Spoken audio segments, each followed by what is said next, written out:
Assalamualaikum warahmatullahi wabarakatuh. Alhamdulillahi rabbil alamin.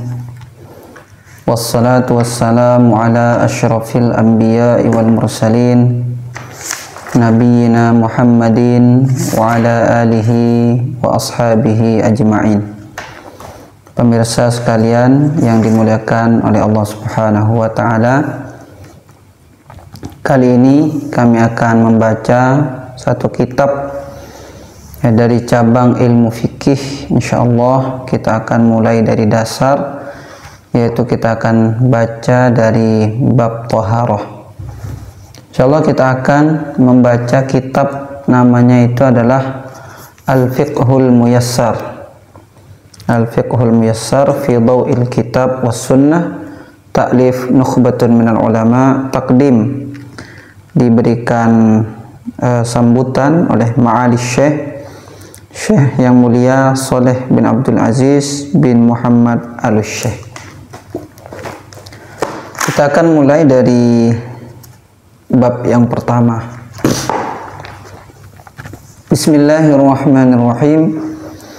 Al-babul awwalu, bab yang pertama. Fi ahkamit taharati, di dalam membahas hukum-hukum taharah atau bersuci, wal miyahi, dan air. Wa fihi, dan pada bab pertama ini, iddatu masailah, ada beberapa pembahasan. Al-mas'alatul ula, atau poin yang pertama, pembahasan yang pertama, fit ta'rifi bit taharati, yaitu membahas ta'rif atau pengertian atau definisi daripada taharah, wa bayani ahammiyatiha, dan menjelaskan pentingnya taharah, wa aqsamiha, dan pembagian taharah. Yang pertama, ahammiyatut taharati wa aqsamuha, pentingnya bersuci dan pembagiannya. At-taharatu, adapun bersuci, hiya, adapun bersuci, itu miftahus salati, adalah kunci salat. Jadi ibaratkan rumah, tidak ada kuncinya, tidak bisa terbuka rumah. Begitu juga salat, ya, kalau tidak ada taharah sebagai kuncinya salat, maka salat tidak akan bisa terjadi atau diterima. Wa akidu syurutiha, dan syarat-syarat salat yang paling kuat. Wasyartu la budda, dan syarat itu tidak boleh tidak, ayyataqaddama, lebih dahulu adanya, alal masyruti, atas sesuatu yang disyaratkan. Wa taharatu ala qismaini, dan taharah atau bersuci itu terbagi menjadi dua. Al-qismul awwalu, bagian yang pertama, taharatun ma'nawiyatun, yaitu bersuci secara maknawi, yaitu sesuatu yang tidak terlihat. Wahia, adapun taharah ma'nawi, taharatul qalbi, yaitu bersuci atau menyucikan hati kita. Minasyirki, dari kesyirikan, wal ma'asi, dari kemaksiatan, wa kulli ma rana alaihi, dan segala yang mengotori hati tersebut. Wahia, dan taharah ma'nawiyah ini, ahammu, lebih penting, min taharatil badani, dari bersuci pada badan. Jadi pengarang buku ini mengatakan bahwa taharah ma'nawiyah, yaitu menyucikan hati kita dari segala macam kesyirikan, kemaksiatan, itu lebih penting kita utamakan daripada kita melakukan taharah secara badan. Wala yumkin, dan tidak mungkin, an tatahaqqaqah, terwujud atau terrealisasi, taharatul badani, sucinya badan, ma'a wujudi najasi syirki, yang bila masih ada atau wujud najisnya kesyirikan. Jadi cemana kita mau melakukan taharah secara badaniyah, ya, menyucikan badan kita, kalau kesyirikan itu masih ada atau bercokol di dalam hati kita. Kama qala ta'ala, sebagaimana Allah yang maha tinggi berfirman, innamal musyrikuna najasun, sesungguhnya orang-orang musyrik itu najis. At-Taubah 28. Ini bagian taharah yang pertama, yaitu taharah ma'nawiyah, bersuci secara maknawi yang tidak terlihat. Al-qismu tsani, adapun bagian yang kedua, at-taharatul hissiyatu, taharah yang bisa terlihat atau teraba. Wasayati, dan akan datang tafsilul qawli, ya perincian daripada perkataan, fiha di dalam bab at-taharatul hissiyah, bersuci secara hissi, yaitu yang nampak, fil asturit taliyati, di dalam ya baris-baris berikut. Itu yang pertama, pentingnya dan pembagian taharah. Yang kedua, ta'rifuha, yaitu pengertian daripada taharah. Wahia, adapun taharah fil lughati secara bahasa, an-nadhafatuh, bersih. Jadi taharah secara bahasa adalah an-nadhafah, bersih. Wan nazahatuh minal aqdari, dan juga suci atau bersih dari kotoran.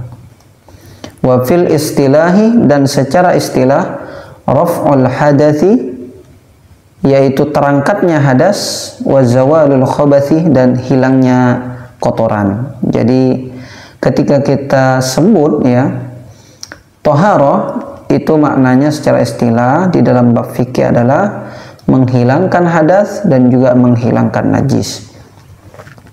Wal muradu, adapun yang dimaksud birtifa'il hadathi, dengan hilangnya hadas, izalatul wasfi, yaitu menghilangkan sifat, al-mani'ah, yang menghalangi, minas salati, dari melakukan salat, bisti'malil ma'ih, dengan menggunakan air, fi jami'il badani, di dalam semua anggota badan kita. In kana, jika ada al-hadatsu, hadasnya tersebut, akbaroh, hadas besar.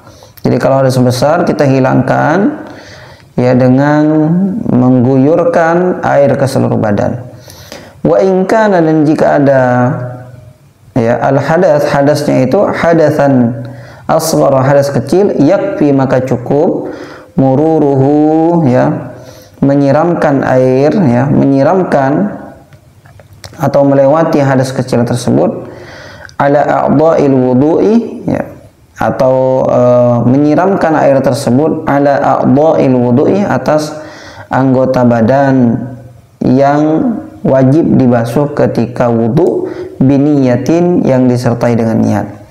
Jadi kalau hadas kecil ya, itu bisa hilang dengan ya menyiramkan air ke anggota-anggota badan yang harus kita siram ketika berwudu. Wa in faqadal ma'u, dan jika tidak ada air, au ajaza anhu, atau tidak sanggup menggunakan air tersebut karena sakit atau seterusnya, ista'malah ma yanubu anhu, maka menggunakan sesuatu yang mengganti air tersebut, wa huwa turabu, yaitu debu, ala sifati, dengan tata cara, al-ma'muri biha syar'an, yang diperintahkan secara syariat. Ya. Wa sayati dzikruha, dan akan datang penyebutannya insyaallah fi babit tayammumi, di dalam bab tayammum. Jadi yang dimaksud dengan menghilangkan hadas adalah menghilangkan sifat yang melekat pada badan kita, pada diri kita ya, yang menghalangi kita untuk melakukan sholat. Jika hadas besar maka dengan mandi, kalau hadas kecil dengan wudu. Wal muradu bizawalil khabathi, dan yang dimaksud dengan menghilangkan kotoran, ay zawalun najasati, yaitu hilangnya najis, minal badani, dari badan, wath thawbi, dari pakaian, wal makani, dan juga tempat. Jadi tadi kan ta'rif atau pengertian daripada bersuci itu kan menghilangkan hadas dan juga menghilangkan najis. Menghilangkan hadas besar, hadas kecil. Menghilangkan najis, yaitu najis yang ada pada badan, najis yang ada pada pakaian, dan juga pada tempat. Fathaharatul hissiyatu ala naw'aini. Adapun taharah yang nampak ya, ala naw'aini terbagi menjadi dua macam. Taharatu hadatsin wa takhtassu bil badani, yaitu bersuci atau menyucikan hadas, bersuci dari hadas dan khusus hanya pada anggota badan. Wa taharatu khabatsin, dan bersuci dari kotoran atau dari najis. Wa takunu, dan ada fil badani wath thawbi wal makan, pada badan, pakaian dan juga tempat. Jadi kalau hadas itu hanya pada badan, jadi pakaian tidak pernah hadas, tempat juga tidak pernah hadas, tidak pernah ada baju dicuci dulu. Kenapa? Karena lagi hadas. Tidak. Jadi hadas itu hanya pada badan. Tapi kalau najis itu bisa terjadi pada badan, bisa terjadi pada pakaian, dan juga bisa terjadi pada tempat. Wal hadatsu ala naw'aini, dan hadas itu terbagi menjadi dua. Hadatsun asghar, hadatsun asgharuh, hadas kecil. Wa huwa ma yajibu bihil wudu'u, yaitu sesuatu yang wajib berwudu. Wa hadatsun akbaru, dan yang kedua adalah hadas besar. Wa huwa ma yajibu bihil ghuslu, yaitu sesuatu yang mewajibkan mandi. Jadi hadas ada dua, hadas kecil bisa hilang dengan wudu, dan hadas besar bisa hilang dengan mandi. Wal khabatsu ala thalathati anwa'in, dan najis itu terbagi menjadi tiga. Khabatsun yajibu ghusluhu, ada najis yang wajib dibasuh. Wa khabatsun yajibu nadhuhu, dan ada najis yang wajib hanya dipercikkan air. Wa khabatsun yajibu mashuhu, dan juga ada najis yang wajib diusap. Jadi najis terbagi menjadi tiga macam. Ada najis yang wajib dicuci, harus dicuci. Kalau tidak dicuci tidak bisa. Ada juga najis yang cukup dipercikkan air bisa hilang. Ada najis yang wajib untuk diusap saja. Maka ini pembahasan pertama kita, yaitu tentang pengertian pentingnya dan pembagian daripada bersuci. Insyaallah di pertemuan atau episode selanjutnya kita akan lanjutkan. Barakallahu fikum, mudah-mudahan bermanfaat.